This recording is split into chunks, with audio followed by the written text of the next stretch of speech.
પ્રણામ મારા ભાઈઓ બહેનો। ગુજરાત જનતા સમર્થન પાર્ટી જીજીએસપીની માન્યતા માટે મારા પ્રયાસો ચાલુ જ છે। દિલ્હીની ચૂંટણી પંચ આયોગમાં જે બધા મારી પ્રોસેસ મોકલેલી ચાલુ જ છે અને ગમે ત્યારે હું ફરીવાર પ્રયાસ કરીશ કે ગુજરાત જનતા સમર્થન પાર્ટી જીજીએસપીને માન્યતા જલ્દી મળી જાય। અને આના માટે મારે કાંઈ નામમાં ફેરફાર કરવું પડે, કેમ કે ચૂંટણી પંચે મને પત્રમાં જણાવ્યું છે કે તમે નામમાં ફેરફાર કરો, તો નામમાં ફેરફાર કરવું પડે તોય હું તૈયાર છું। પરંતુ આ ગુજરાત જનતા સમર્થન પાર્ટી રાજકીય પાર્ટી માટે મારા પ્રયાસો ચાલુ જ છે।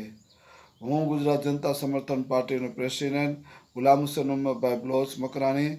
જય હિન્દ, જય ભારત।